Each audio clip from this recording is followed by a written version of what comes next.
Joining us today, two England legends in Jonny May and Courtney Lawes. If I was going into any game against Leinster, it's just don't give penalty and field position away. What do you make of Pollock mania? He's essentially a back with an unbelievable jackling game. Leinster are going to win by... Bloody hell. Yeah, Right. sorry. We have to talk Lions. I want to prove I'm still the best. I'm ready.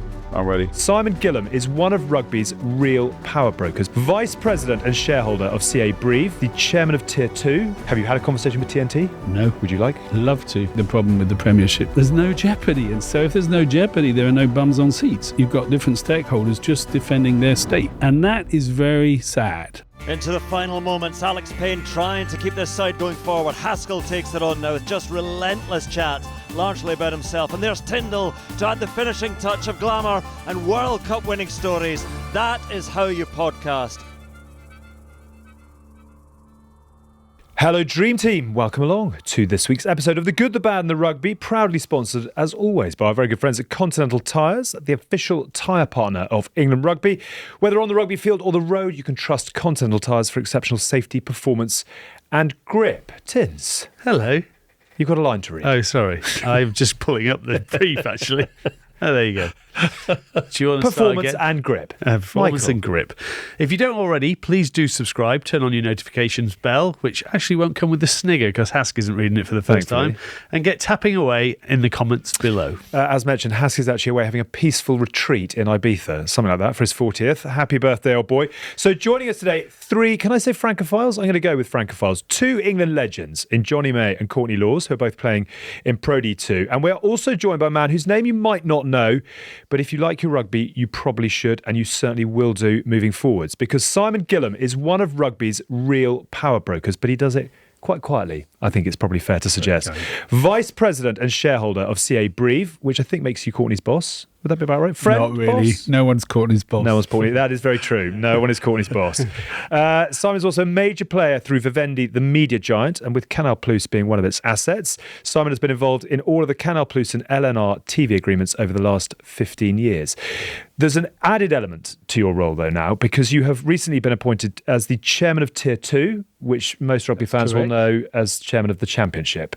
And it's a very, very interesting time in that particular league at the moment, given what's been coming out around franchising the Premiership. So there's a lot of layers to the show this week. The success of French rugby, what is happening with the Championship and its relationship with the Premiership. And we'll also come on to the Investec Champions Cup semi-finals a little bit later on as well.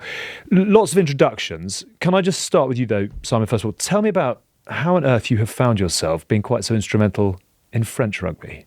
Oh, well, firstly, it's a delight to be here, so thanks very much for inviting me. It's just one of those things, really. Started off years ago working with Philippe Sella and was instrumental in bringing Philippe to Saracens. He was, I think, the first Frenchman to sign over here. And then one thing really led to another. And being involved in French rugby and working in Vivendi and Canal Plus meant that I was always involved in rugby. And one day in 2005, a friend of mine bought a company, and he did his due diligence so badly that he didn't realise that he had Brive as an asset within that company. Wow. So he asked me... Sounds like a good lunch, that. But so he'd sort of got it for free, he didn't realise. And so I went to help him because he didn't know anything about rugby at all. So I said, I'll give you a hand for 6 months. And then in 2009... that was 2005 or 6. In 2009, he had a few problems, financial problems. So with some mates, we bought the club. And that was 2009 and saved it from going under. And I've been there ever since. Wow. You obviously love your rugby. You obviously love your England. You're born and grew up in England. And Hertfordshire. Yeah. But have been living in France, working since... Oh, my God. Probably early 80s, I think. Okay, early 80s. Ages. Before any of you were born, probably. Yes, possibly. Might have scraped it. Scraped through. Tell me about what it is about the French game that has seen you commit to that in a way that perhaps where there were opportunities to do so in England, you didn't. Well, the opportunity never really arose in England. I was involved in Richmond in the 90s, and that went pear-shaped. So that probably taught me what I didn't want to do. And in French rugby, what I absolutely love is the regional passion. and the fact that everybody is so obsessive about their teams and how there are so many rivalries. And if you look at the moment, the game is flourishing so much because at the top 14 at the moment, for example, there are 8 clubs that could qualify for the playoffs in the top 6, and there are 3 clubs that are in big danger of going down. And then the Pro D2, which I'm involved in because Brive is currently second, there are about 8 clubs who could be in the playoffs, of whom Soyons Angoulême, and everybody's so excited. So what I love is the aspiration and the jeopardy. I love the passion. I love the fact that you can watch rugby on French TV from Thursday night to Sunday night. You might get divorced on Monday, but you can watch it wall to wall, and that's what I love. Will you give us just a word on the man? He's obviously not in the room, but he's online. Just the impact that Courtney has had. You've had a few sort of... Courtney, can you take your earphones off? No. The tribute. No. Listen. No. But he's got his own fan club down there, and the impact's been enormous, hasn't it? Yeah. I'll tell a little story. When we sort of signed Courtney, I hope Courtney doesn't mind me telling this story. We were sitting around the table, and Courtney had been down a couple of times with his wonderful family, and we were sitting there about to sign his contract, and I had a sort of panic attack because I was thinking, oh my God, what if he's just coming to a retirement home, and Jesus Christ, and I'm like sitting there, and I sort of looked across the table at him. It was an oval table, a bit like this one, and I said, Courtney, you're the biggest signing that we've ever made, both in terms of the finance and in terms of cash money, and in terms of the profile. And because that was me sort of stressing, I was offloading my stress onto Courtney, and Courtney looked across at the table and he says, "Don't worry, mate. I know why I'm here." I like it. And I thought that was, and I sort of went, I mean, there's a tear in Courtney's eye. He just wiped it with a €50 note. With a €1,000 note. That's not true. So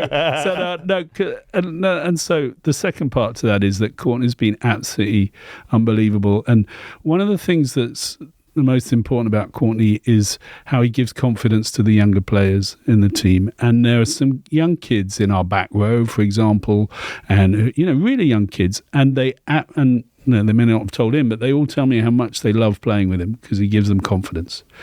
And he's been brilliant. And the Brive fans, they just absolutely love him. He keeps getting voted Player of the Month. Yeah, and he was Player of the weekend last week for the whole of French rugby. So, Courtney, just carry on doing what you're doing, and we love having you at Brive, and your family too.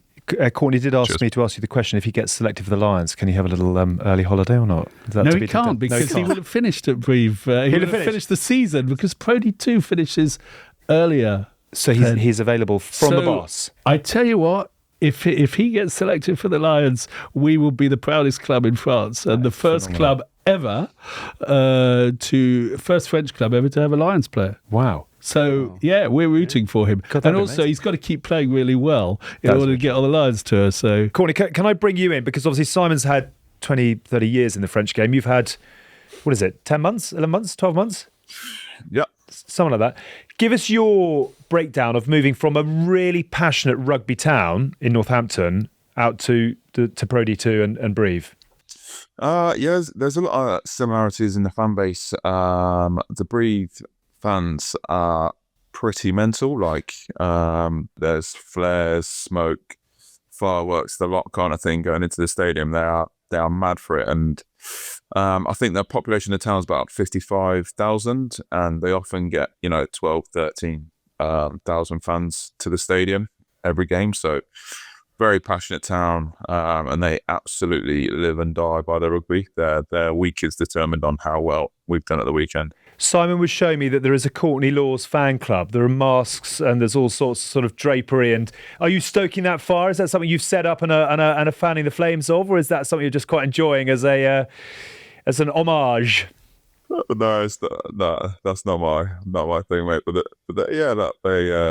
There's a group that take a big cardboard cutout head of me to every game.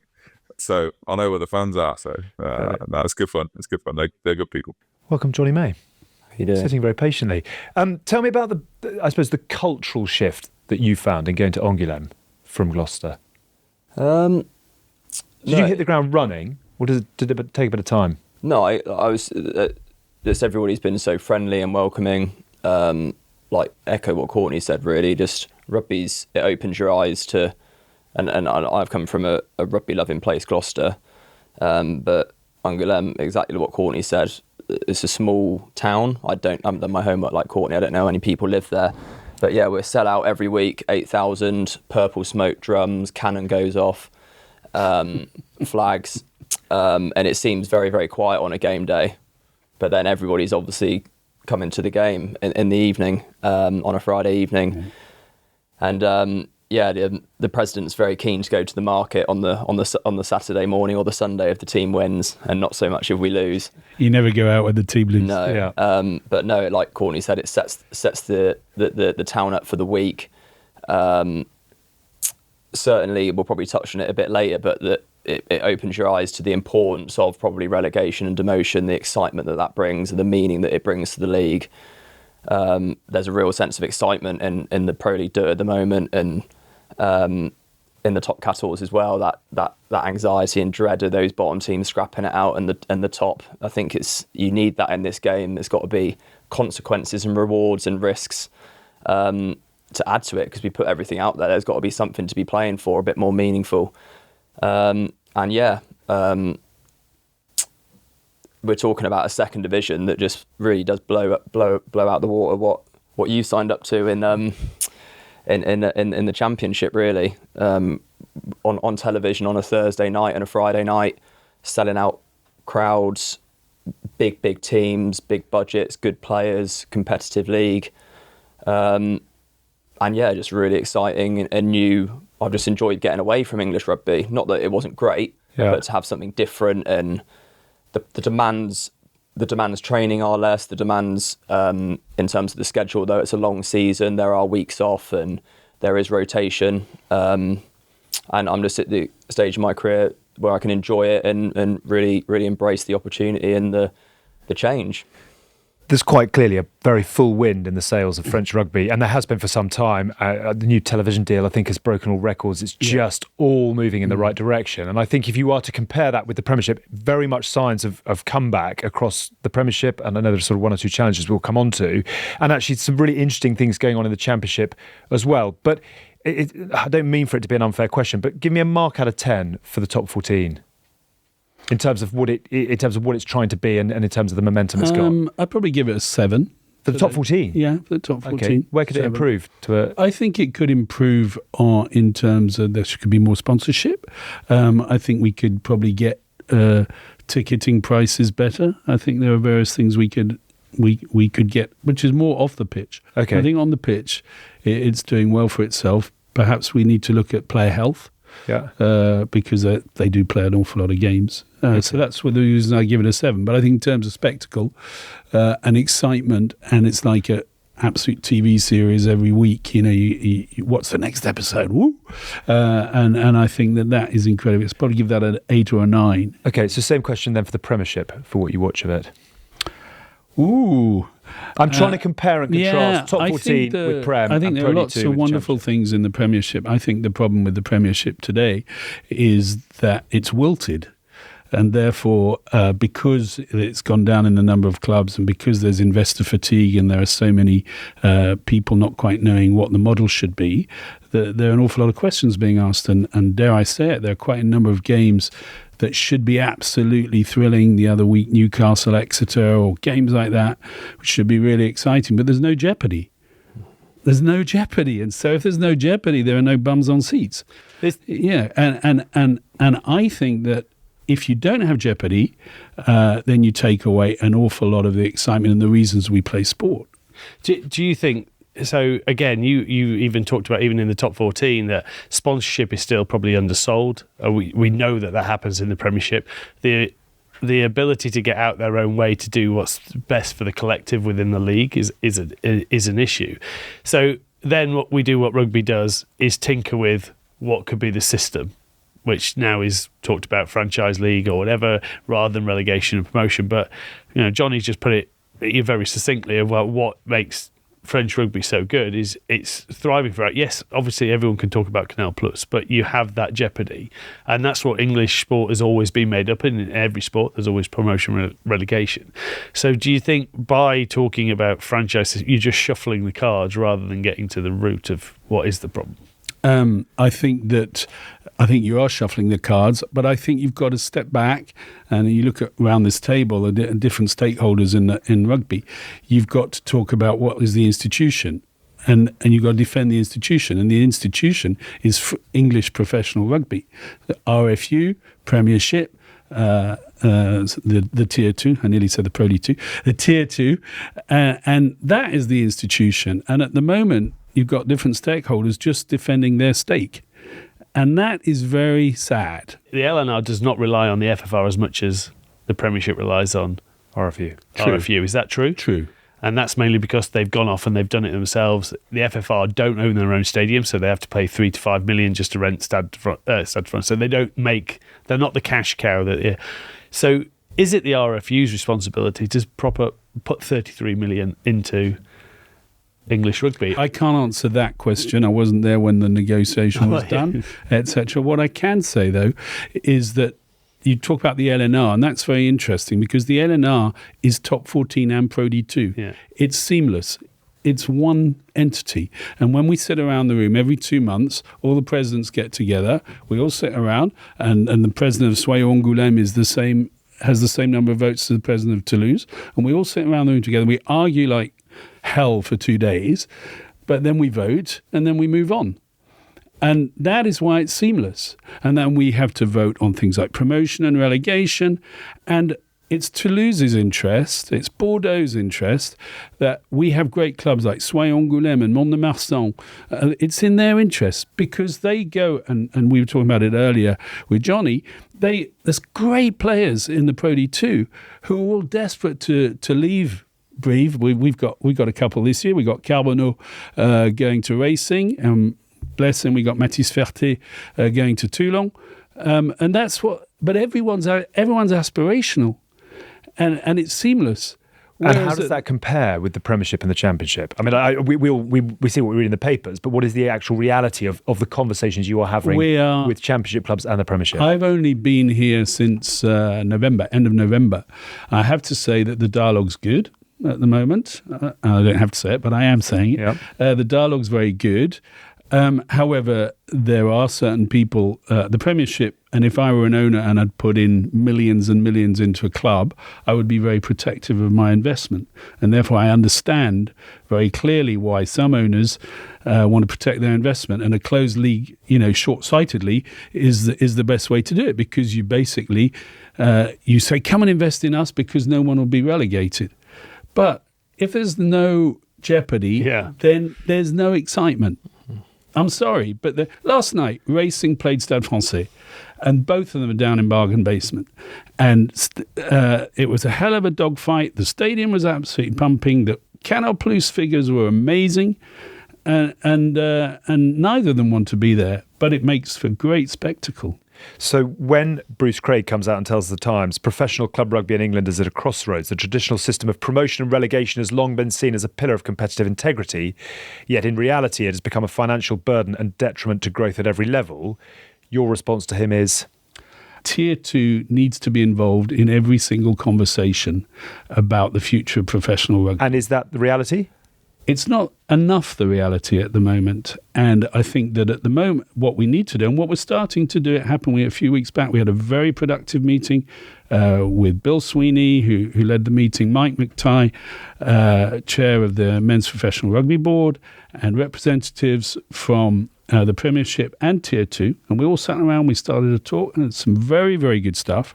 However, and they've said it in the newspaper, they're very camped on the position of no relegation. And fundamentally, I believe that to be the lifeblood of sport, promotion, aspiration, and relegation. Funny enough, I was at the EFL awards dinner last night.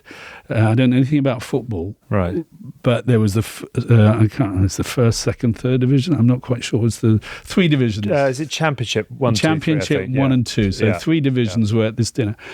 And again, all the discussion was around promotion and relegation and the excitement of promotion and the jeopardy of relegation.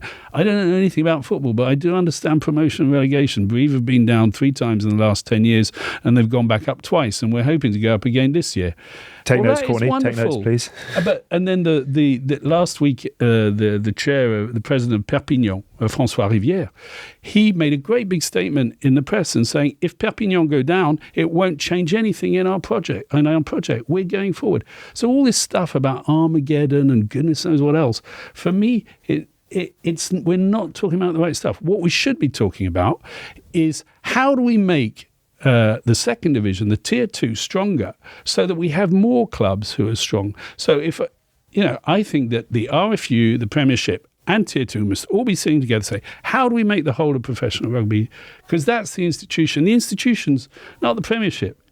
It's not just the England team. So what is the answer to that then? I had a fantastic day on Saturday at the Richmond Athletic Ground watching Richmond get promoted, and congratulations to Rob Powell and his team. It was a really like a soul-warming day in the sunshine, watching a team that's absolutely battled its way through National League One and has done the job. But they now know that stepping up into the Championship next year is a totally different kettle of fish. They've got Ealing Trailfinders, a professional entity at the top. Richmond are sort of, working out what they're going to be and who they're going to be to whom, etc. When you talk about Brive going up and down, the financial difference between top 14 and Pro D2 is a fraction of the difference between Premiership, then an enormous drop to the Championship, and then probably an even bigger drop to National League One. Totally agree with you. So what's the solution the solution money? Is that everybody needs to work very hard in bringing up tier 2 so that the jump down or the jump up is not like a chasm or an unassailable mountain. And that's going to take 2, 3, 4 years. At the moment, one thing I think we could deal with very well would be to have an expansion of the Premiership and no relegation for like 3 or 4 years. Yeah. So you're building. You must have minimum operating standards, because currently in the tier 2, and I've been to a lot of the clubs, there are grounds that are just not fit for purpose. You can't have professional rugby in those grounds, in those stadia. So it's not just sporting, it's minimum operating standards. It's that, the loos are right, that the changing rooms are right, and that's not the case at the moment. So there's an awful lot of work in tier 2 to pull it up. And then there's an awful lot of work that needs to be done with the RFU and the Premierships that make that better. And in the meantime, you don't need to have jeopardy.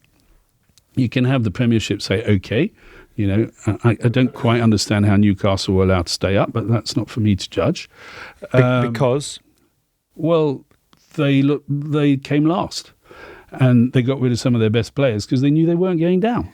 Is it an easy thing to do in terms of for Premiership Rugby to copy the PRL, to copy an LNR sort of thing and bring those championships in and then go, right, let's bring that package to TNT. TNT, will you invest a little bit more in and putting those games on Thursday nights, or as what the LNR do and what Canal Plus do? But do you think there is a way that they could do that if they really wanted to with the PRL? Firstly, I don't think we in England should copy the LNR model, because France is a much, much bigger country than England, and I say England, and there are so many cultural differences that means that it won't work. However, I genuinely think that one thing, Canal Plus has been a partner of Top 14 and Pro D2, and about 10 years ago, Top 14 said, you must also televise Pro D2. And the Top 14, the LNR said, if you want the Top 14 deal, you've also got to televise Pro D2. You can get it for a song, so it won't cost you. Honestly, it costs virtually nothing. I think it cost nothing 10 years ago, but you've got to televise it. And so started having TV on Thursday and on Friday. You know about this.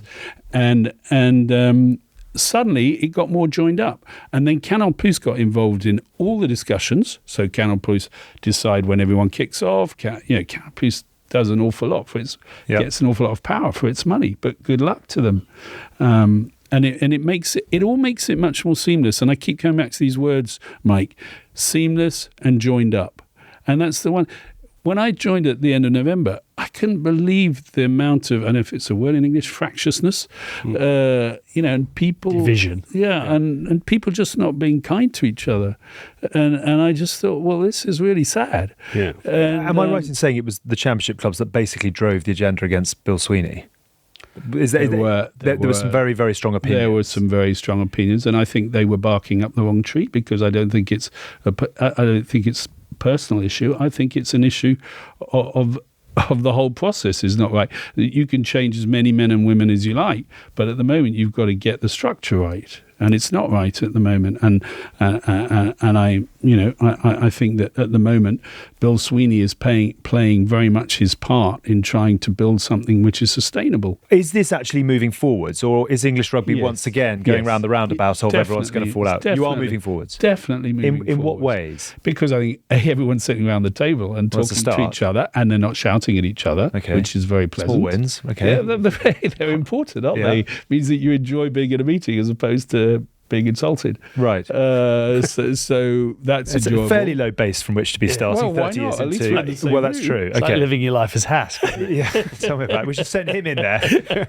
or not. But you are moving forward. Definitely. Yeah. We've got a meeting on the 8th of May where we're going to present a lot of things about the new championship next year. Yep. And you're presenting that to who? To all the stakeholders who are all the chairmen and CEOs and marketing directors of the clubs. Yep. We're doing it to them first, not to the media. Right. And we're trying to create a sense of community. And I met some really passionate, interested people. You take Steve Lloyd at Doncaster, you take David Gunner at Bedford. These people are doing amazing jobs. And we are going forward because we're all starting to talk to each other and respect each other. I saw that the people who previously were they've sort of taken the temperature down. So yeah, it's a good thing, and we're talking to each other. Many very productive conversations with Simon Massey-Taylor, for example. Will he be at the meeting on the 8th of May? Yes, we've invited him to that meeting, yeah. Good. I also think there should be somebody from the Premiership on the Tier 2 board. I think there should be somebody from the Tier 2 board on the Premiership board.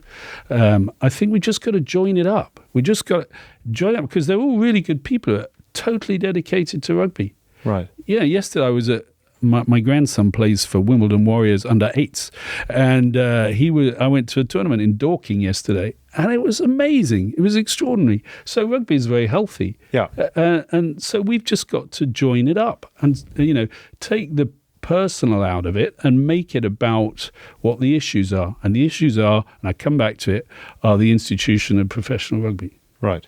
Can I just very quickly ask, because you were talking about the TV deal, Top 14 and Pro D2, and that Canal Plus were basically warmly invited to take both. The Premiership, and it's great news, I suppose, for the top tier, 5-year new broadcast deal with TNT. The agreement is understood to be worth just shy of 200 million to the Premiership in total, but will rise to an instalment of close to 40 million per season by the end of its term as part of a year-on-year increase. Did you have the opportunity to talk to Simon Massey-Taylor about the deal before it was done? Did you have the chance to say, can we stick another 5 million a year on for the Championship? The honest answer to your question is no. Right. Is that a frustration? Yes. Right. Do you have a TV deal for the Championship moving forward? At this stage, no. Right. Open for offers? Definitely. Right. Have you had a conversation with TNT? No. Would you like a Love conversation to. with TNT? Right. If you know anyone there, you can perhaps... Sadly, I'm long out of broadcasting, I'm afraid, Simon. I can't get you in anywhere, unfortunately. But have you had any feedback as to why there is no offer on the table for the Championship? Have you ever asked the question of any of the broadcasters? To be fair and to be honest, I think that one of the things we need to really improve in Tier 2 in terms of minimum operating standards are stupid things like gantries and all the things that you need. You tried... if you were to broadcast a match from Richmond today, it's a club I love dearly that I'm a member of, you would have a bit of a problem. Yeah. It doesn't scream big occasion. It's a wonderful club with a heart. We all love it. We love Richmond. Yeah. Love Creative viewing. Creative viewing, yeah. So, filming from certain angles So only. to be fair, it's a lot of grounds are not fit for purpose for broadcast today. Right. So we've got to be fair on that point. However, if we were to sit with our friends in the Premiership and broadcasters, I'm sure that something could be worked out. You could perhaps do a package for Tier 2. You could do something that gets Tier 2 into the hearts and minds of people who love rugby. Yeah. Because, honestly, it's some great games. You get, Coventry, Ealing Trailfinders, games like that. They'd be great on telly. Yeah. Courtney, can I bring you in? Because you're one of the great sort of spokesmen of your generation, former England captain. Do you listen to this and just want to sort of take your headphones off and go and do something else? Or do you have a really strong opinion? He's only just come back. He's only just come back. Welcome back, of course. Do you have a strong opinion on everything that you've been listening to? Or are you just exasperated, like I'm sure many fans are, that we're still having these same conversations? I wouldn't know whether to start from the top to the bottom or the bottom to the top, because on one hand I'm like, do we have a big enough fan base in England to do what France has done with the second division? And then how do you get that fan base? For me, it's always going to be, is the England team doing well? Is the English team doing well? Like, are we the best in the world? That approach is obviously pretty top down, but at the same time, the relegation thing also rings true for me. So look, mate, I don't know where to start. It's great. is my honest answer, but I'm glad that people are at least trying to sort it out now, because for a long time it was just brushed under the carpet, and that's how we've ended up how we are now. Were you at Northampton the year you got relegated, or was that before your time? I can't remember your dates. My first season was did one. Okay, what do you remember of that? And I'm just interested from a player's perspective as to whether you are pro promotion relegation, having sort of ridden through it. I think it's great. And honestly, obviously, we won the league, we didn't lose a game, so it was a bit of, we were just doing what we were doing. But if we'd have been relegated and had to really fight to get back to the Prem, obviously people are going to watch that. And I remember for years and years, it was basically somebody in the Prem would get relegated, they'd come back up the next season, and that's just how it was. So yeah, and now we've obviously lost multiple teams. There's no relegation, and as we've said, there's no jeopardy. So why would you bother? Why would Newcastle bother investing money in the team and the players when nothing's going to happen to them if they lose every game in the season like they did last year? Yeah. I mean, interesting one. Like, do you remember from that year in Northampton? Obviously, you would have been expected to come back up, but did it give you, or did you feel it gave the team the time to address the problems that they were having and why they got relegated? Looking at style of play, looking at certain individual. Did you feel it gave you a planning thing of how you were going to go and attack back once you got back up? Because that's just as important as anything else. Yeah, I suppose it did in a way. We gutted the coaching team, and I think even the backroom staff were all completely new. Jim Mallender and Nobby were in, and Nick Johnson, who Simon knows, who's at Coventry now. So, but it was just a formality. We knew we were going to go back up, and really the only drive we had was just to win every game. Angoulême, 5th. Mm-hmm. Genuinely hunting promotion from Pro D2? No. Does that therefore suggest that? Thank you for the honesty. But does that? It's consistent. He's consistent. He's always said that. But so I mean, does that paint the picture? Therefore, I mean, how many clubs in Pro D2 genuinely want promotion? There's talking about what Courtney's just said. Like the team that in English, I'm the same as Courtney. Like you don't know where to begin when comparing the French setup to the English one, and I see lots of problems and I don't have solutions. So it's so frustrating. But just on Courtney's note, like I remember when I was coming through, the team that would come down would go straight back up.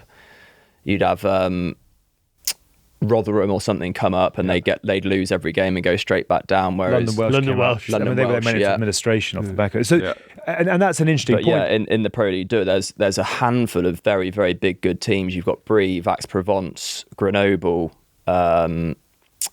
Biarritz, Montauban, Agen, and SA Cans has been a fantastic season for us, and we're on a bit of a journey. We've only recently come up the leagues, and normally we have been knocking around the bottom really, and it's been fantastic for the club to have a successful season and take a step forward. But it would be too big a jump at this stage to go up to the top 14.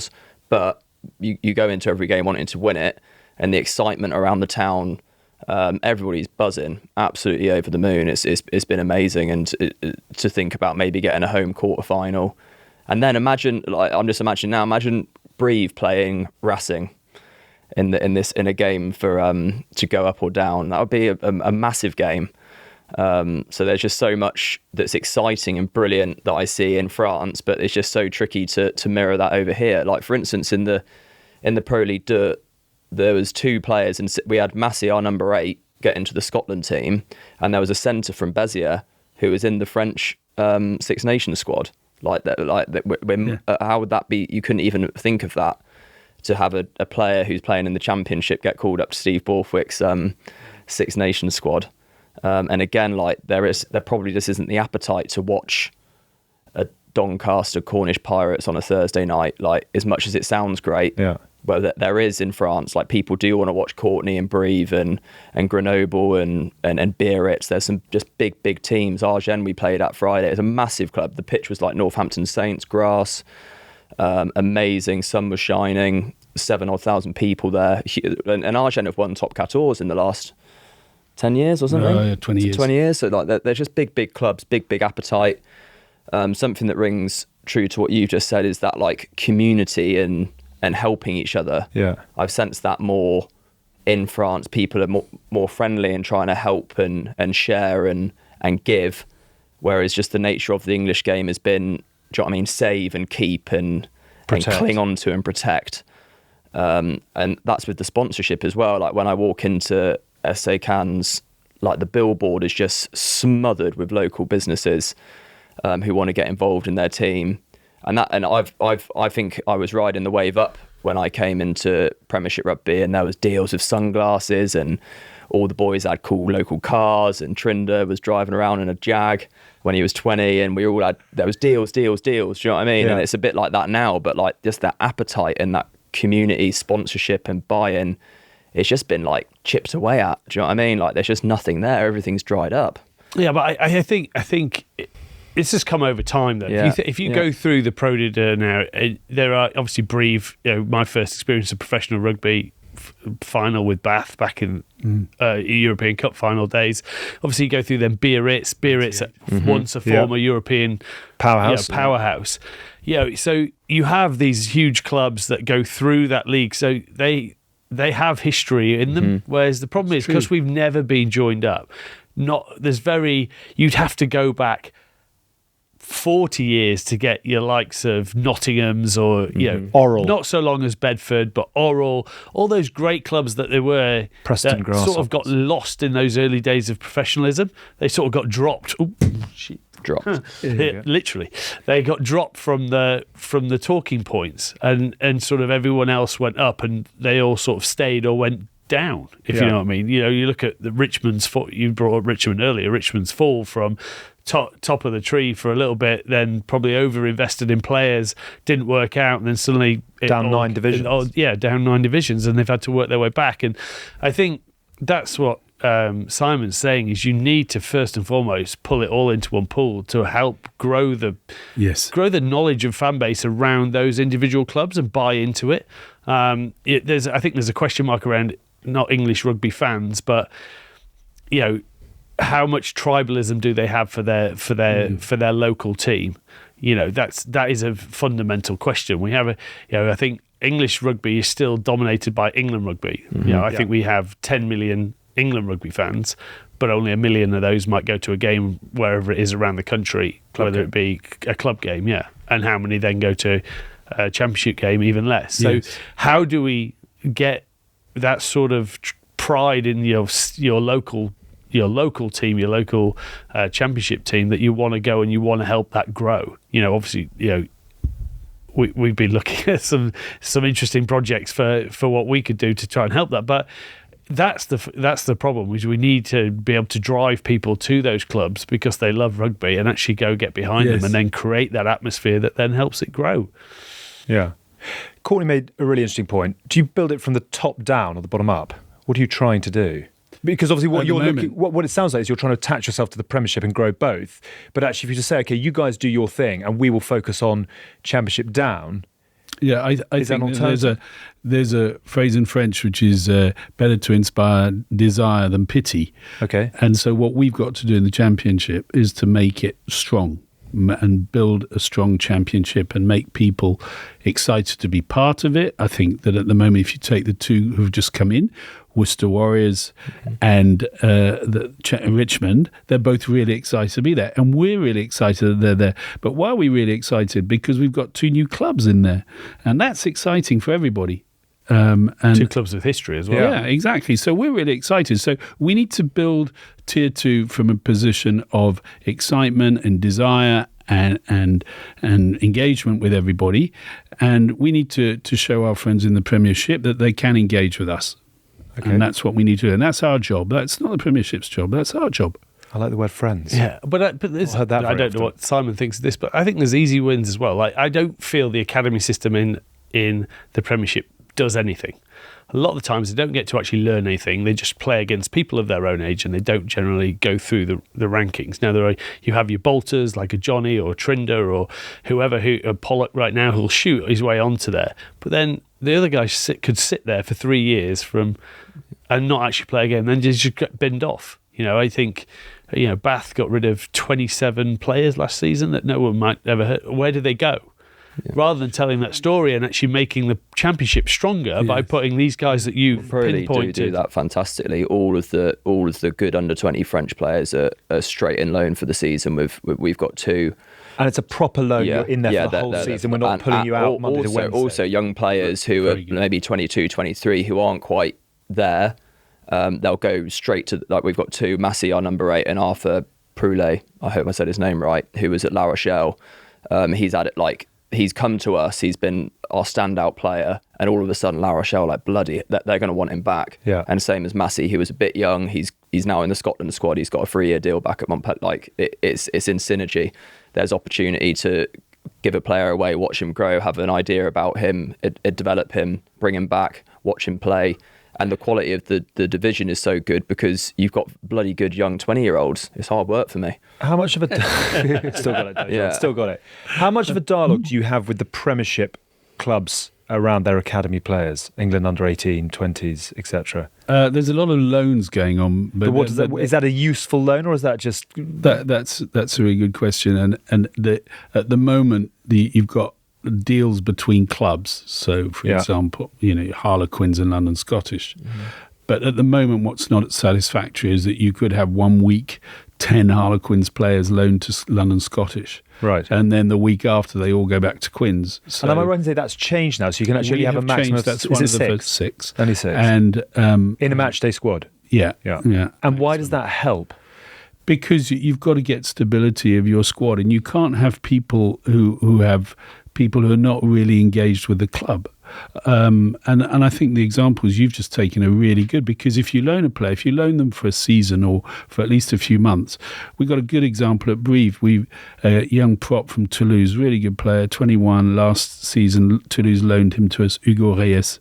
This season, he's been playing a lot of first team for Toulouse, but they're not going to keep him next year. And who has he signed for? Brive. And we're really excited, and he's really excited because he enjoyed being with us, and he's coming back.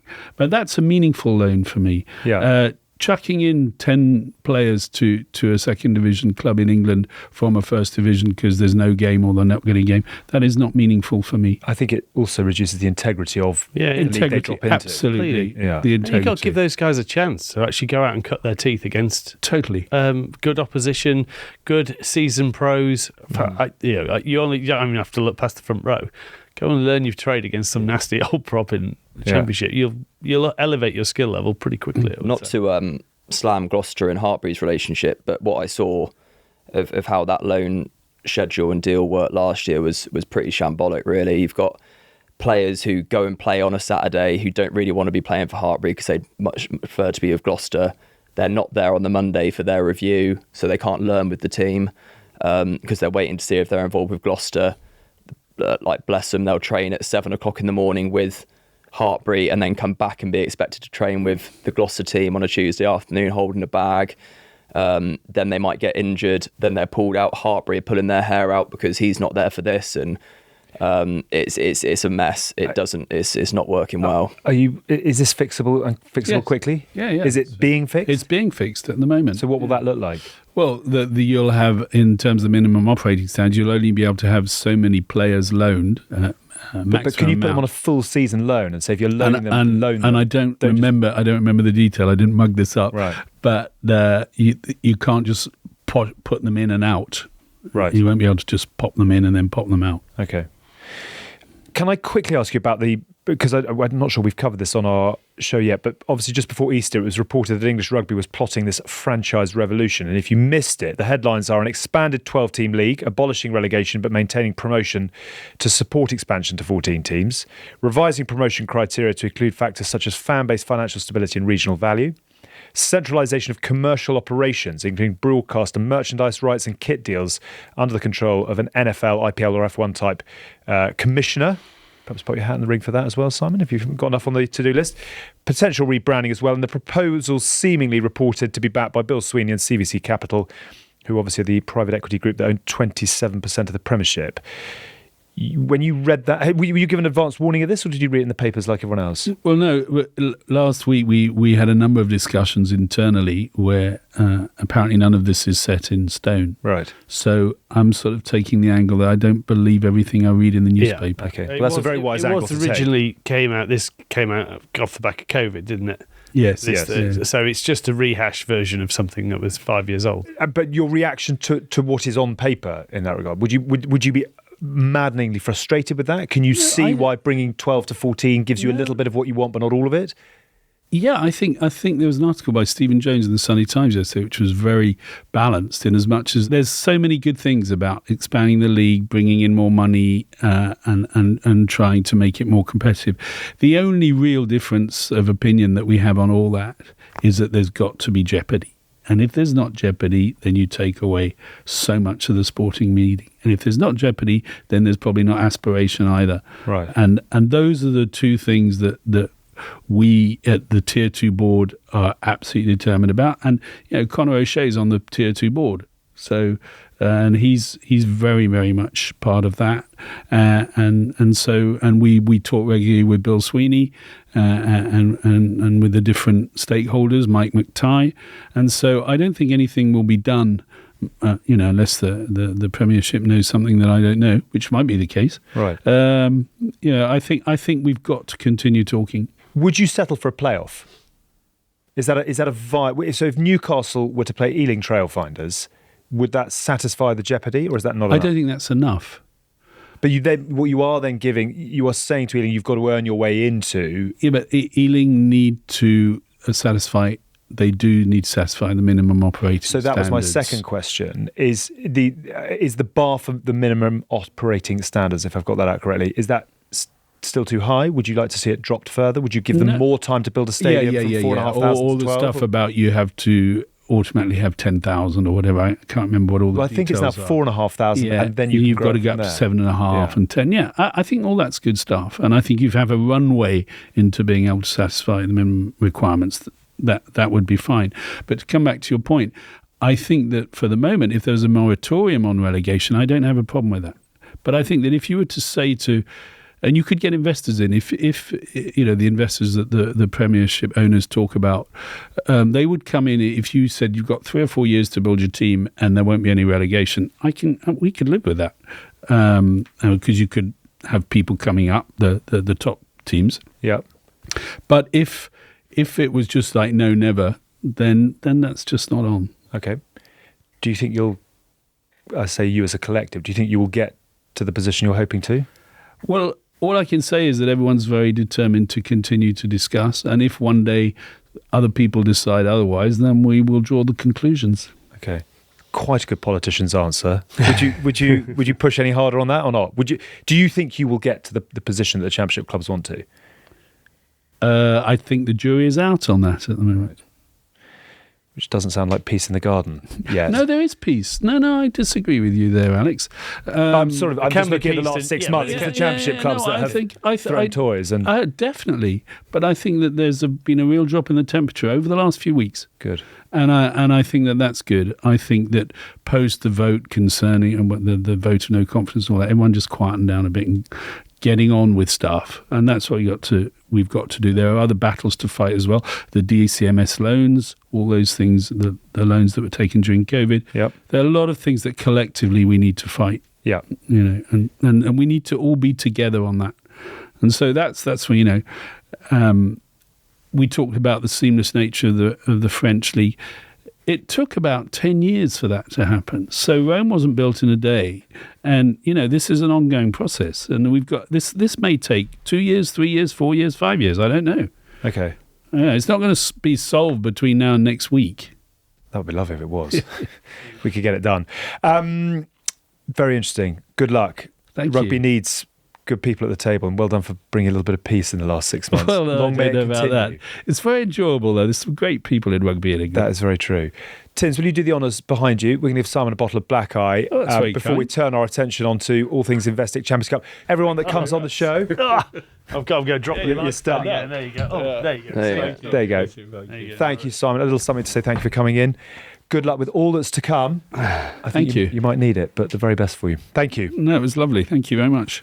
Let's do Hampton Court, shall we? Because picture this, ladies and gents, the Good, the Bad and the Rugby podcast live on stage inside Hampton Court Palace, a small part of Tin's property portfolio.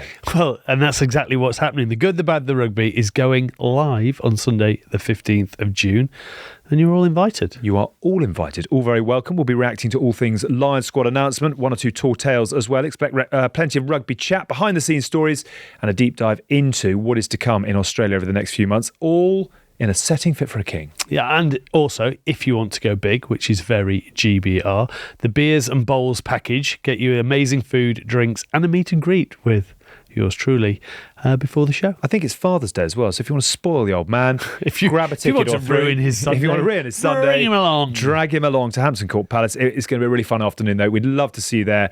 Grab your tickets now. Let's turn it on to this weekend's Investec Champions Cup semi-finals. Leinster against Northampton, Saturday 5:30 on Premier Sports. It's a repeat of the fixture from this time last year when Courtney was very much involved. Are you still watching a lot of Northampton? Do you keep an eye on them, or have you let things go as new challenges have arisen? No, I watch the games I can watch. It's mainly the European games, to be honest, because that's on our canal. And occasionally see the highlights of some of the Prem games. Do you keep in touch with them though? Are you pinging WhatsApps to Phil Dowson and Henry Pollock? No. You just let them all done. The 2 times I've been back to England, I've gone into the club just to say hello to everyone and see how everyone's doing and that. But no, I don't really ping anybody. So my generation's all gone now anyway. Like, do you know what I mean? Like Waller and Woody, all them boys. And to be honest, some of my generation are coaching, so more likely to text them than anyone. But it's good to see them doing well in the championship again. And therefore, what chance do you give them against Leinster? I think they've definitely got a chance. It's going to be tough for sure. I think it worries me that I don't think they've had any like real challenges so far in the tournament. Like, they've not played any really top tier teams yet. I hope they're not kind of shocked by the intensity and physical and just nuance of a team like Leinster. But they have the talent and they're on good form at the minute, and hopefully they can put the nerves to the side and just go out there and throw the kitchen sink at them. What do you remember of last year's game, and what will be useful about getting so close last time that you might be able to, or they might be able to turn it around this time? Yeah, I think the boys, especially like our backline last season, that was their first taste of like a really, really big game with a lot on the line. And I think you kind of saw that a little bit in the game, and we weren't really at the races, especially in the first half, and a lot of mistakes that you wouldn't normally see from us. So having been in that position previously, hopefully that'll give the boys a bit more confidence, and they'll understand that it's a big game of rugby. At the end of the day, it is just another game of rugby, and you do the basics well and you give yourself a decent shot. Yeah. Can I ask you about Phil Dowson and Sam Vesti? Because whenever you see them cutaways in the coaching box, they always look incredibly relaxed. It was quite a laughing pre-match, and it looks like there's a really good spirit amongst the coaches. I'm interested as to how they will be preparing Northampton this week. It's probably good acting, to be fair, because I know Dowson's pretty stressed bloke.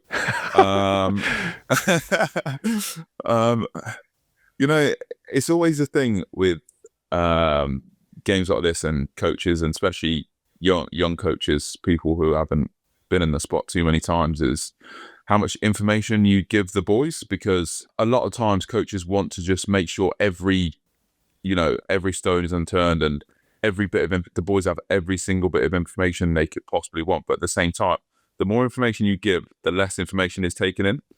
So I always find, and last year was similar, like you have to decipher what is the most important information, make sure that's what the lads are focusing on, and that's kind of what you do. Otherwise, there's just too much to process, and you end up feeling like you're not comfortable. You don't know exactly what's going on because you know everything, but you know nothing well.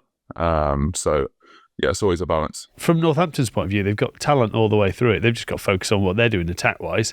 If you D up and you do the physicals well and you do the uncoachables well, and then you can put your attack game into play, then they'll cause some problems. It's just... Do you see a lack of fear now in Northampton? There's a sort of confidence, and I know the Premiership isn't going to be theirs this year, but there's a definite confidence and strut. I think possibly from what a lot of the players have done with England, but that's come back into that Northampton environment as well. I think by not going in the long haul of the Premiership, it's sort of obviously they got a good win against Bristol on the weekend.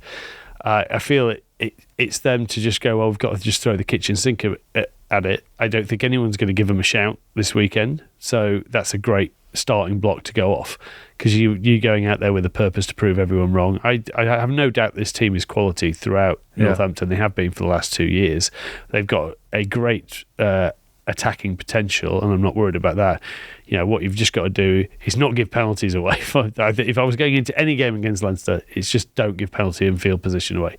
Everything else, just play your own game and try and bash them about a bit and see where you end up. Can I ask you, Courtney, about a couple of individuals? The growth of Alex Mitchell and Finn Smith this year? Yeah, they've been really good. And Finn obviously got a really good opportunity in the Six Nations, and it was great to see him step up and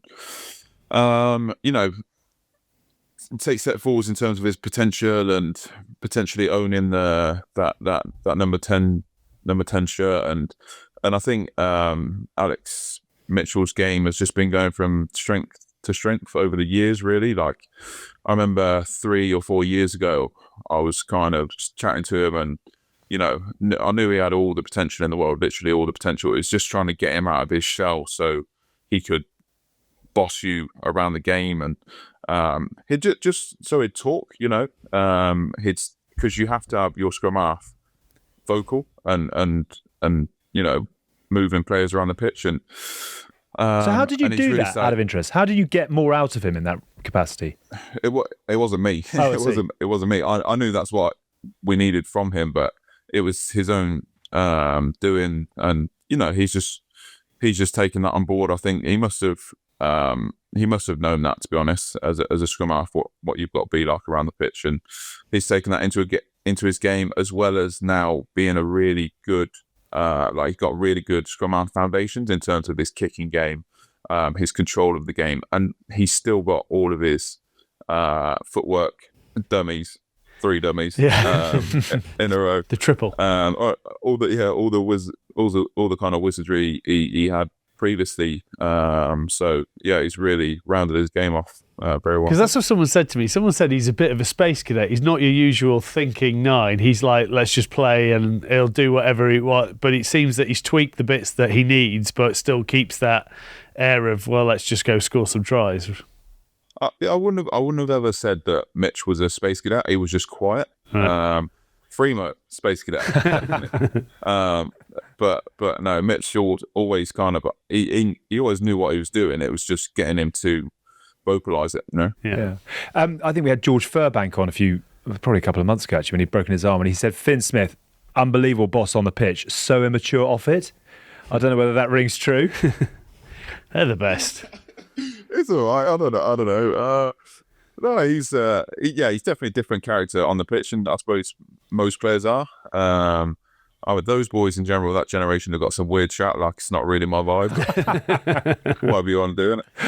And what about Tommy? I mean, quality players find hot streaks, and he is on fire at the moment. I mean, did you know that he was capable of what he's producing now from a young age? Yeah, definitely. I said, I don't know, a couple of years ago now on an interview about Tommy Fremo and the fact that he really has everything you need to be like a great winger. He's so strong. He's tall. He's like 6'3" or so, probably 100 kgs, maybe just over. And he still looks like a child, kind of thing. You know what I mean? So strong, quick as you like, good hands, like literally everything you need. Like Penno, how good he is now.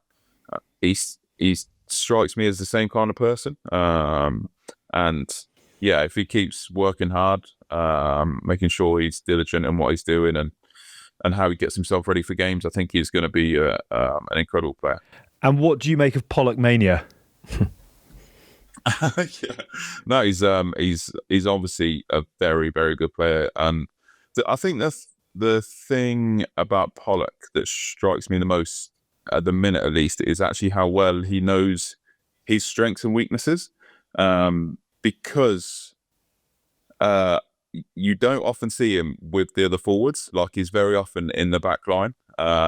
And while it depends what you want out of your open side or number 8 or whatever, but I like that he understands that my strengths is not trying to knock through a brick wall. It's actually in a bit of space. So he gets himself there. And young players, it takes them often a while to work that out.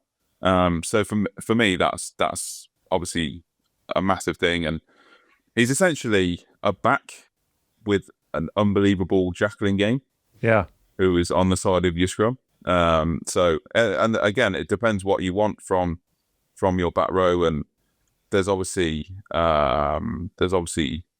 drawbacks to having a player like that. Same as Benny Earl, probably. But if that's the kind of game you're playing, and that certainly is the kind of game Northampton play, then he fits in perfectly. From a back row who could play in the backs to a back who could play in the back row, Jonny May. What a moment of glory that was. The challenge of Leinster is... I'm not too optimistic for Northampton. Because Leinster are just so good. But like Tin says, the pressure's off Northampton. Nobody's going to give them a chance. And hopefully they just go there and give it a good game. And I completely agree with Tins. I don't worry about them in attack. But just defence, even just the defence and the clinicalness of the robot and machine that Leinster are, how good they are. It's going to be a tough game, but everybody's so excited to watch it. Yeah. And like you said, there's stars all over the place to watch. And it's interesting that the Henry Pollock chat, I actually coached. I went in straight after the World Cup and coached the 20s. Didn't you? Yeah, and Pollock was there, and the energy he has, and the whoop and the do you know what I mean? That competitiveness and the enjoyment that he brings to it. I just couldn't take my eye off him. He's just, you can't help but zone in on what he's doing. He really is just, he was a star then. Yeah. And he's come in and he's a star now. And I think he'd rise to it. And I know people are going to be wanting to smash him and get into him because he's so good. And he does give it the big one. But I think he rises to that and grows with that as well. And yeah, what a fantastic player he is. It's been awesome watching him go. That's one of his strengths, and this is beyond the game of rugby, is he's a character. Yeah. That he's allowing himself to be a character. And I think that is endearing to the average fan, seeing the cutting from the Welsh game, his first cap, he's getting stuck in there. You've got Ellis Genge half bollocking him on the field, just saying possibly maybe switch head on. He's laughing at it. He obviously grabs that guy. So, and then he enjoys himself on the tries, the chip over the tops, the regathers, and he just expresses himself. And I think, realistically, that is the future of what we need to get on by with. Now, it'd be interesting if he does go through a down patch and how he's then treated, but he should be embraced the same, but at the moment, whilst he's riding high, we all enjoy it. It's only anecdotal, but I think I mentioned this a couple of weeks ago. My son mentioned that he knows of a couple of people who went into World Book Day dressed as Henry Pollock. Oh wow! I don't know what book Henry has written, regardless. I'm sure it's a cracking read, but it's such an important thing as we talk about good elements coming back into the game and the uptick happening when you've got young kids who want. You need the stars. And Yeah, like I said, absolutely. like you just couldn't take your eyes off him he was the one that he just stands out, doesn't he? Yeah. The energy he brings, the skill he has, the fitness, the speed. He's everywhere, doing everything, getting stuck in. Time to back it up. Like Can I a ask- young Courtney. A young Courtney. Can I just ask you about Lions 10 debate? Because actually, there's a really interesting dynamic breaking out here. So George Ford, who someone mentioned a couple of weeks ago, you're welcome, is now playing absolutely out of his skin. You've got obviously Finn Russell going well with Bath. You've got this amazing head-to-head in the Investec Champions Cup semi-final. And now you're also throwing in Johnny Sexton as backs coach as well. He's obviously been there and done a great relationship with Andy Farrell. I presume you take 3 10s at the moment. Who would you pick?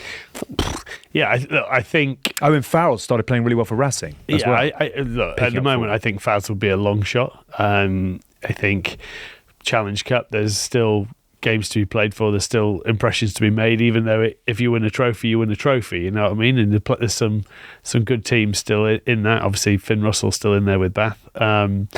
I think Bath having their run in. Finn, I would say, sits in the golden seat at the moment, just from history as well. I don't think he had his best Six Nations, but if you put everything he's done over the past 4 years, I think you still say he would be your guy.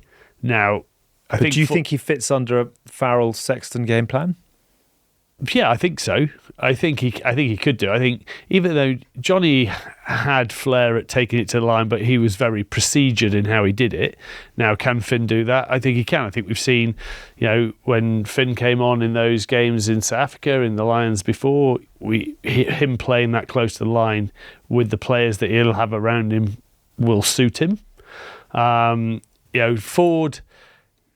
Is the form coming a bit too late? I think if they do a real long run into the finals of the Premiership, he's going to be still in with a shout. But I think it would be the surprise package to go, if I'm honest. But he'd be quite a safe backup. But do they need a safe backup? I don't know.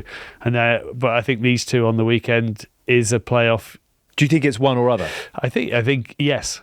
Ultimately, I do think if it was me, it would be one or the other. I don't know whether I'd take them both. Okay. No, the 10 debate is the one, and it's you've got to say that it's not who's better than who as well. No, it's not. We've got Faz. There's names in the hat, and rightly so. Faz, Fordy, both Smiths, Prendergast, I'm going to mention Marcus. Finn, and it really is just what Big Faz wants, isn't it? What sort of game style is he thinking? What does he want on his bench? How does he want to play? What does Sexton think? All these guys have been incredible. Obviously, I'm biased for Fordy. I'm just really pleased that he's shut up a few people again. I always buy in the dip with Ford. So after All Blacks, when everybody's like, "What's gone on?" and he's missed a kick and he's awful and blah de blah, that's when you buy Ford, because he comes back strong, doesn't he? Yeah. He comes off the bench against Wales, shows everybody the quality outfit he is. And he's not doing anything different to what he's done for 10 years. So I always think, for me, and I don't know whether Faz thinks or coaches think like this, but zoom out. A Lions is once every 4 years. You've got to look at what people have done consistently. And there's opportunity to get a younger guy in, like what we're going to see in this weekend semi-final. But even with Marcus, I know he's been copping a bit recently, but look at how brilliantly he's played for England the last few years, and what Fordy's done, and how well Finn's played, although it maybe is not best Six Nations. Is really tough, really, really tough decisions. But it's not who's better than who, it's who Big Faz wants. They're all world-class players. It's great that they're all hitting form and giving him a headache. Okay. One quick question on Leinster coming to the weekend. Haven't won the tournament since 2018, lost the last 3 finals, blown a couple of big games in the URC in the latter stage as well. Is there a question mark there? I mean, maybe that's a finals question rather than a semi-finals question, but is there a question mark there? Yeah, but I think they rested a lot of players on the weekend, didn't they? Against who did they lose to? Scarlets. So I think that's telling you that they want to take this as seriously and they don't want another hiccup. But also, you look at Northampton, they they've got no reason to go into the Premiership and play, but they want to be battle hard, and they went and had a good win against Bristol. So, I think there is, unfortunately, Leinster have got this tag now. They've lost a couple of big ones, and it's always going to come up until they prove it wrong. And will that be the semi-final against Northampton, or could it be against Toulouse or Bordeaux in the final? It's got to be something they're aware of. They won't want to think about it, but every media interview will be about it. I've been there with Gloucester back in the day in sort of 07, 08, 09, where we just kept losing We kept losing the bigger games, the playoff games, and it'll keep coming up. And we know how good that squad is, but they're the only ones who are in control of changing that narrative. Yeah. You mentioned Bordeaux-Toulouse, which is the second in the Investec Champions Cup semi-finals. Do you pour yourself a carafe of Vin Rouge, Courtney, and kick back on the chaise longue and enjoy that at the weekend, or are you out doing other things? No, I'll watch that. You'll watch that. Yeah. With a club sandwich. Yeah, definitely. With a club sandwich. Club sandwich. Yeah, why not? Yeah, why not? Give us your break. Bit hot for a club sandwich over. Give us your breakdown of those two. It's going to be a hell of a game. Does Bordeaux having the home advantage, is that a massive shift? Yeah. I think anywhere in France, home advantage is huge. And also, I really like Bordeaux, just how they play their players. Obviously, Toulouse are class, but Toulouse without Dupont are actually a bit different. Not, same as any team would be. They're not quite as unbeatable, shall we say, as they looked. And obviously, it was a very close game against Toulon. Again, at Toulon, so that kind of goes to show how much that can kind of make up for. So I think it's going to be a really tough task for Toulouse. I'd actually might put my money on Bordeaux, to be honest. Nice. And there's some brilliant head-to-heads in that one as well. Jalibert and Tamac, for one. Jalibert with a point to prove. We're talking about 10 selection in Dublin.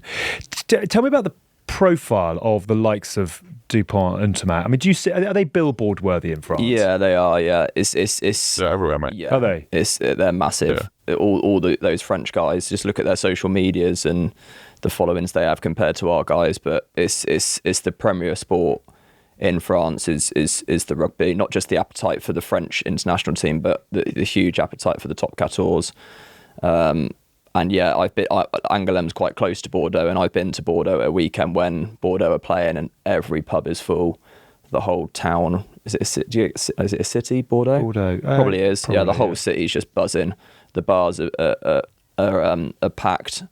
And yeah, home advantage does count for a lot. So I'm probably backing both home teams this weekend. Should we do a prediction then? Because it's always where reputations get made and broken. Leinster, Northampton, John, who by how many? Leinster are going to win by 20. Bloody hell. Yeah, right. sorry. All right. Sorry. Go big or go home. Wasn't expecting that. And Bordeaux will win narrowly, I predict, against Toulouse. So a Leinster-Bordeaux final. And then a Leinster win as well. I think if Bordeaux beat Toulouse, Leinster win it. I think if Toulouse beat Bordeaux, Toulouse win. I still think Leinster. I think that like Court said, without Dupont, it is a bit different, that Toulouse team. Yeah. And Leinster are just so good. Tins? No, Courtney can go. Courtney, you can go next. Northampton by how many?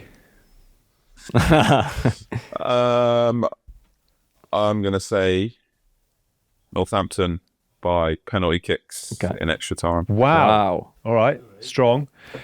Bordeaux, Toulouse? Bordeaux. Bordeaux. Not by much. Tins. I am going to... Real deep consideration for the predictions this week. Well, it's what I want and what I'm going to get. I want Northampton. Yeah, everybody would want Northampton to win. And I do believe Northampton can win, but I've got a sneaky feeling they're not going to. I think it's going to be very close for 60 minutes, and I think Leinster are going to come through and win it by 7-12. Okay. I think Toulouse has been here, done it so many times, is going to see them through against Bordeaux narrowly. Mm-hmm. Okay. Mega games, both. Alex? Joy on Premier Sport. I think Leinster, I'm afraid, by 8. And I think Bordeaux might do it. I think Toulouse were very lucky in Toulon. I'm not sure you can go lucky twice away. Mm-hmm. Bordeaux by 6. Cool. We shall see. Courtney, just before we go, we have to talk Lions. Have you had your headshots done? Mate, no, absolutely not, mate. That's a politician's answer. Yeah. What can I say? Are you still? I mean, you have said publicly you would love to do it. Have you had any comms? Are you just doing what you do? Where are you at? You're still passionate and determined? Yeah, look, I'm kind of realistic. I don't think I'm going to go. Like, you said that last time. I did. I did say that. Yeah, I wasn't here saying that last time, was I? No. I know I've got some ins, being, all the experience, the leadership. I suppose my whole game in terms of as a back row is very different to any of the other back row that are in contention, like the line out and stuff, and still pretty decent around the park. I don't know, man. What can I say? I'm just going about my business. I'm still playing quite well for Brive. We're doing really well as a team. I understand how teams work and what they need, and I think that all goes in my favour. But at the same time, I'm not playing top flight rugby, and there's a lot of good players. So we'll see. And yet that is such a good answer. I want to go. I'm ready to go. We shall see. Where others will go, it's not in my hands, and we'll take it each other. Fair play to you. I mean, just a word on what it would mean if you were to go.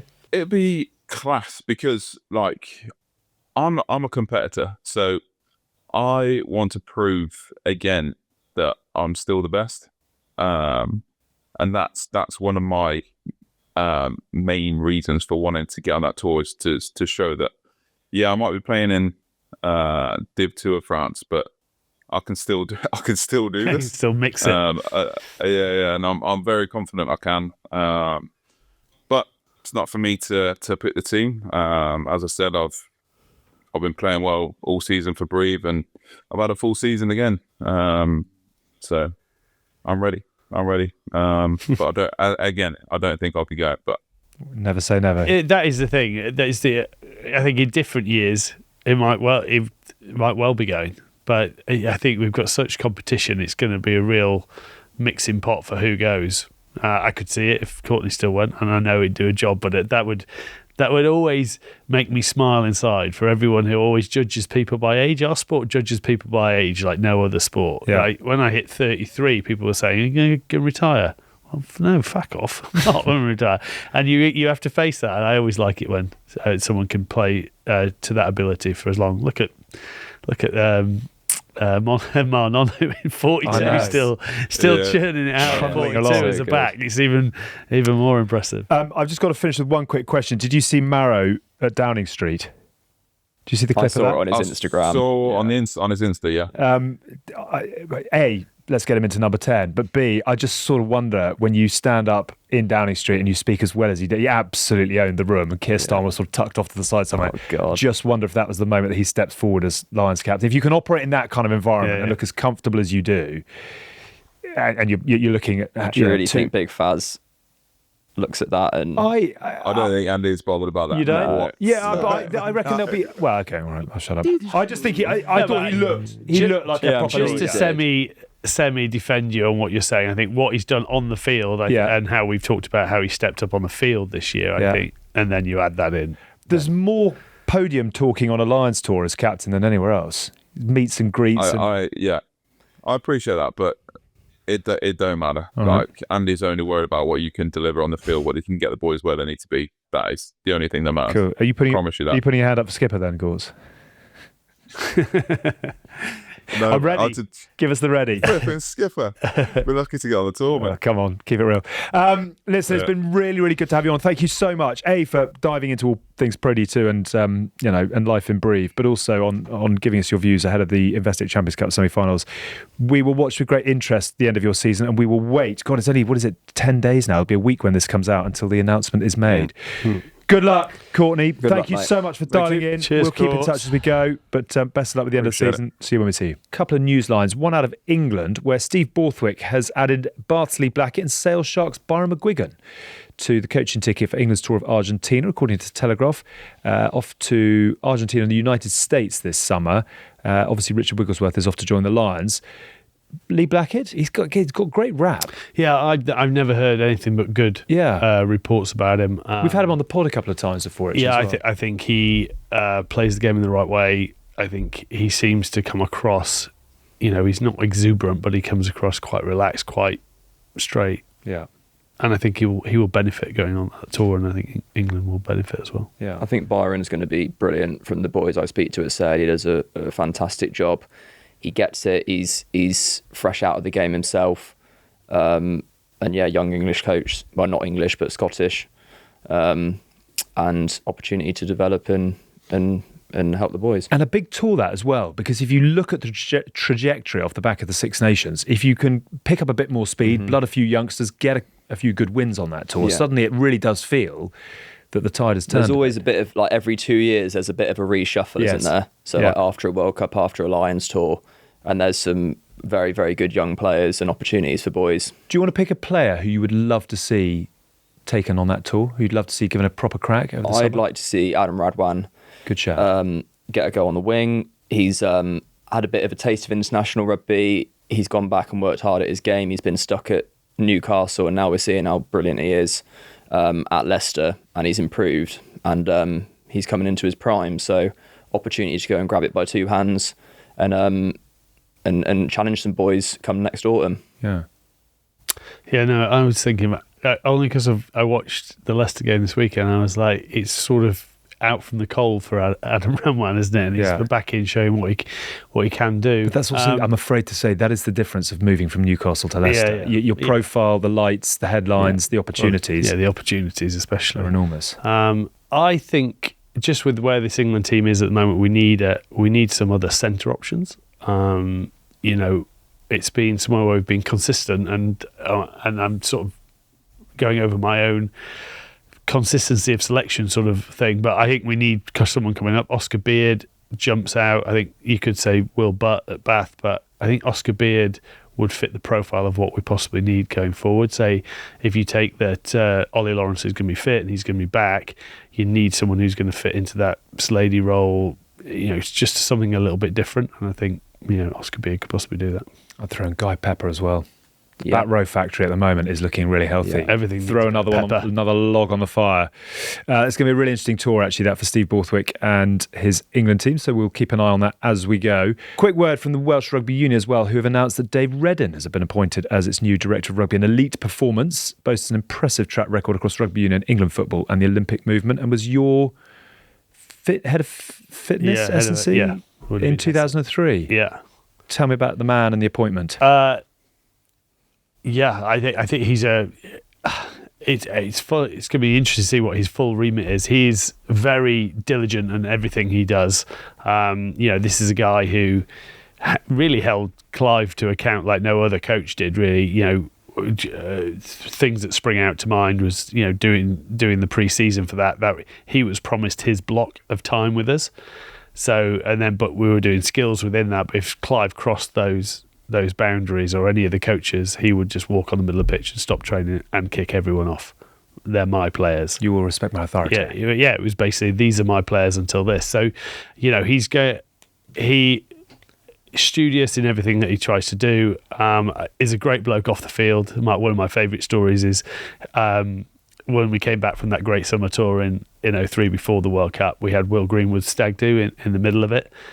And as I was pinning him down, pouring alcohol down his throat, he was like, "I'm going to kill you in pre-season." I said, "You've got to get to pre-season first." So he has that ability to have that fun off the field, even though he's primarily an S&C guy who knows what it takes to sort of make athletes out of the boys. But he knows that you got to have fun along the way. And I think his other experiences in sport will have sharpened his sort of sport acumen, and that is something that Wales need in abundance now, is acumen and how to run sports. And I'm sure the Welsh Rugby Union will be delighted to hear that their new Director of Rugby and Elite Performance is very good in a dentist chair.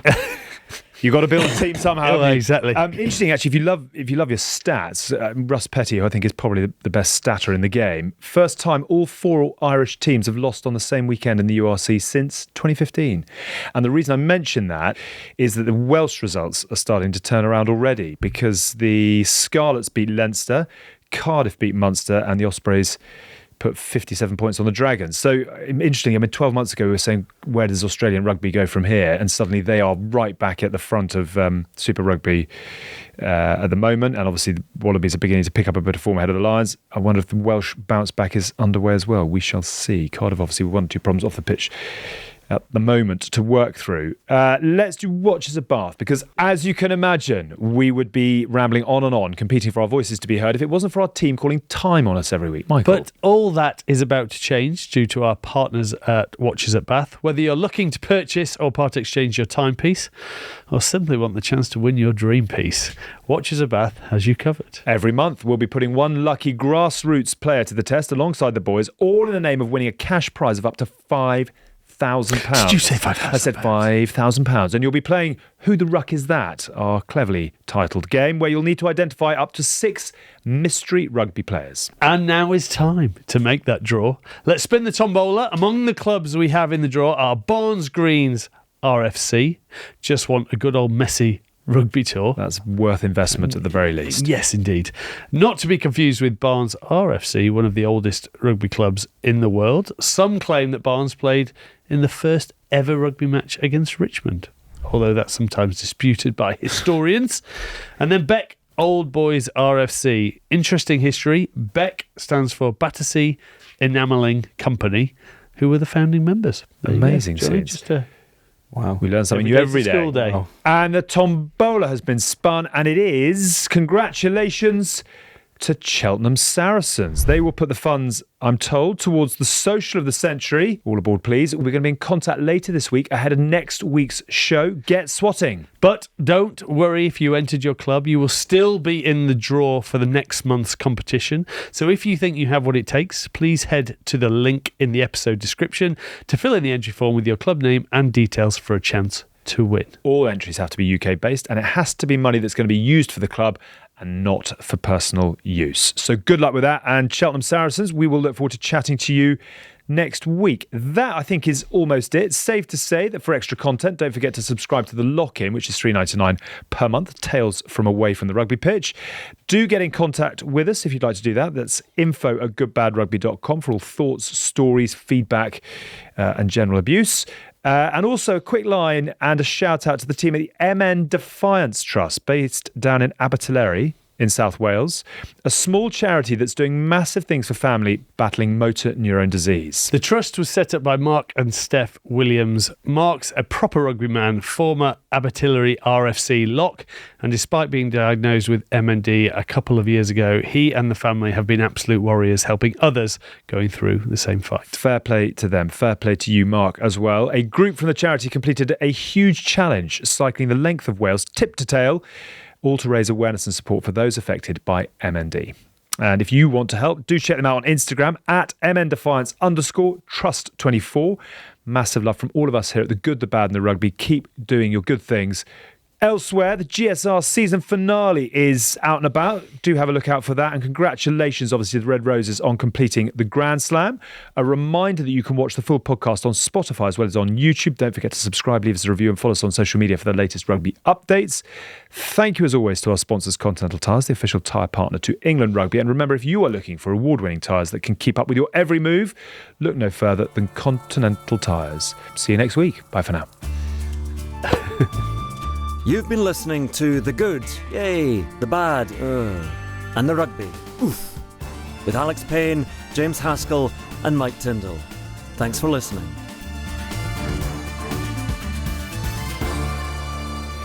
Yeah, apparently what goes on tour stays on tour, except for if you subscribe to the Lock-In. If you want to know why this show has slid off the rails, it's because I flew into Luton at 3 o'clock yesterday morning off the back of Hask's 40th. That is on the Lock-In this week. Thank you for watching. Thank you for listening. Click to subscribe, share, leave us your feedback, etc. And this episode was produced by Tom Edwards. Hopefully, we'll see you next week. Bye for now.